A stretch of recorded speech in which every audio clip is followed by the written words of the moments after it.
Le journal.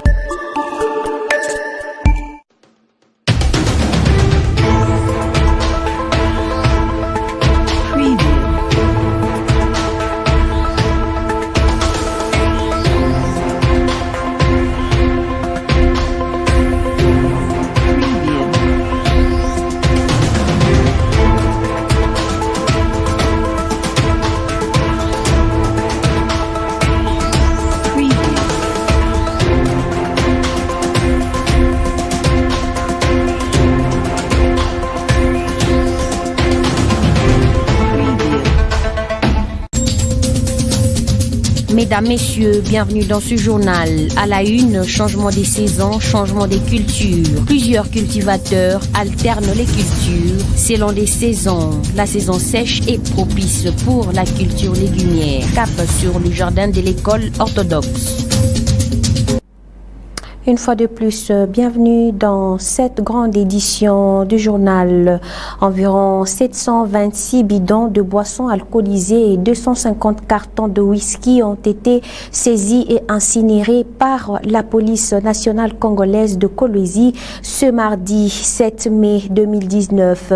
Ces marchandises ont été retrouvées dans un des dépôts d'une association de la cité Manika depuis le 20 avril dernier. La police a sauvé la santé de la population, mais les vendeurs de ces boissons ont enregistré une perte énorme. Ils ont été indignés. Regardez. Ce sont des bidons qui proviennent de Kamina. Ils contiennent des boissons alcoolisées. Il y a aussi des cartons de whisky de 20 millilitres. C'était une marchandise d'une association destinée à vendre à Kolwezi. Vu que l'alcool est préjudiciable à la santé, ces bidons ont été saisis par la police. Ce sont des produits prohibés par la loi que la police criminelle a saisi et il a transféré au parquet. Et la procédure exige que ces produits soient incinérés. Vous savez vous-même que nous sommes dans une zone à vocation minière et que nous devons protéger la population par rapport à leur santé.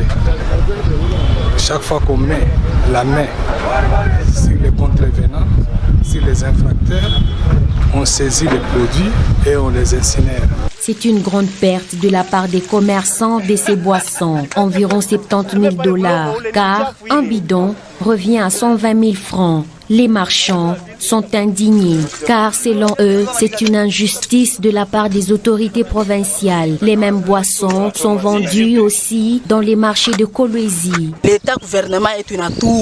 Notre gouvernement nous a tués. Le même gouvernement accorde l'entrée des boissons de l'Angola. L'argent de notre pays aide les étrangers. La même boisson est aussi fabriquée localement, mais rien n'est fait à Kolwezi. Le chômage nous fait souffrir. Nos maris chôment. C'est pourquoi nous vendons cette bière.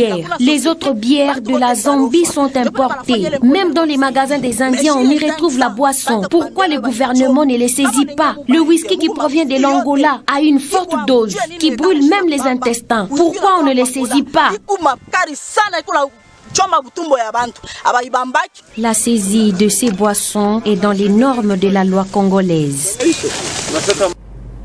Parlant toujours de l'ivresse, 2 hommes auraient agressé le commandant de la police de la lutte contre la criminalité dans la soirée du samedi 3 mai 2019. Le premier de ces agresseurs a été appréhendé au moment même de l'agression. Le second, quant à lui, a été saisi le 2e jour après. L'OPJ en charge du dossier promet de déférer cette affaire au parquet des grandes instances. Les agresseurs ont reconnu leur forfait.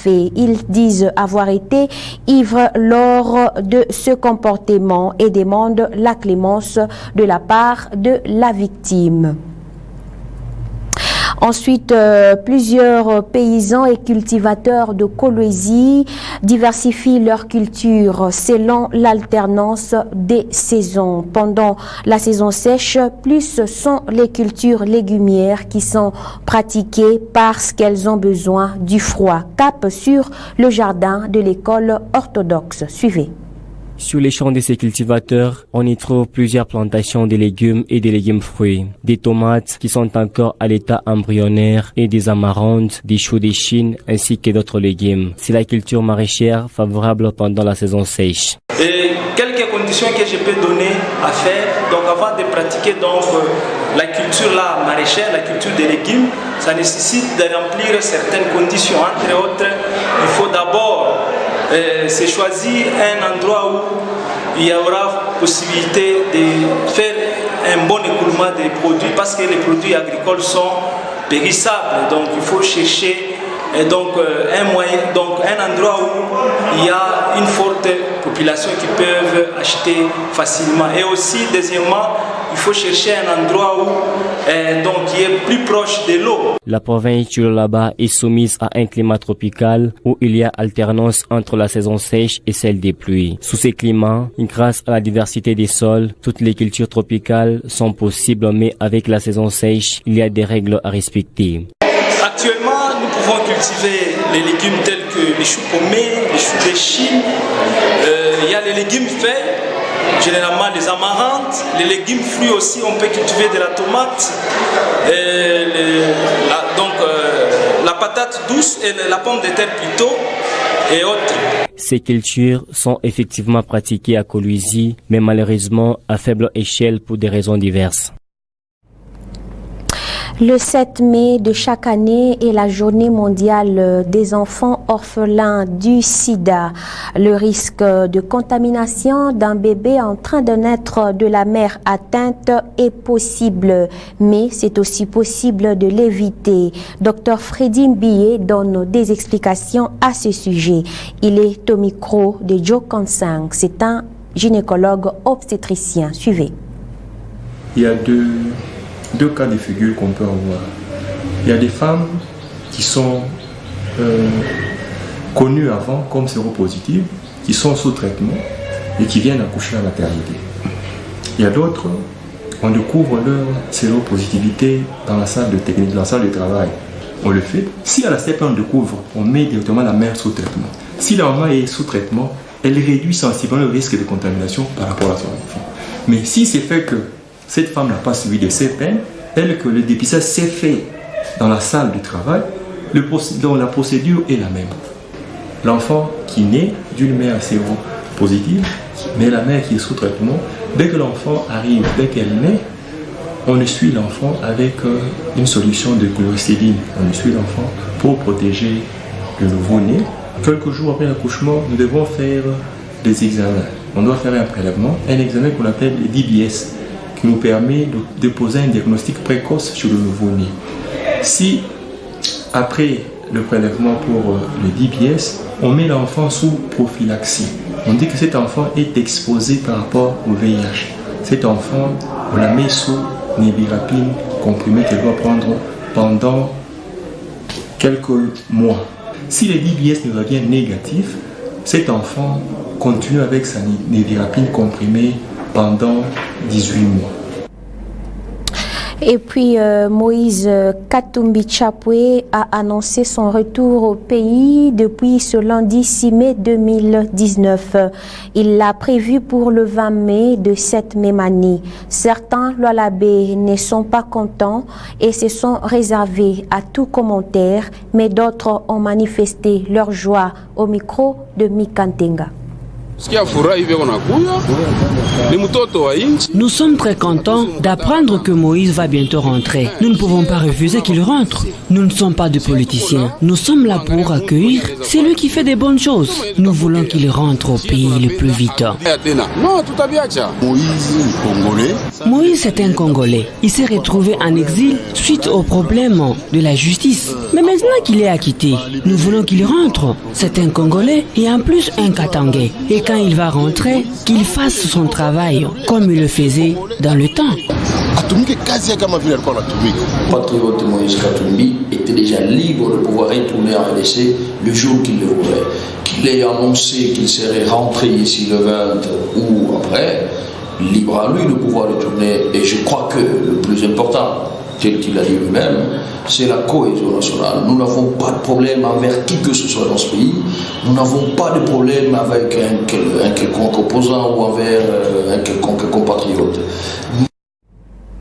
En dehors du Lualaba, un naufrage a eu lieu sur le lac Kivu dans le territoire du sud Kivu ce mardi 7 mai 2019 à 3 heures du matin. Le mauvais chargement et le mauvais temps seraient à la base de cet accident. De pertes en vies humaines ont été enregistrées et 6 portées disparues.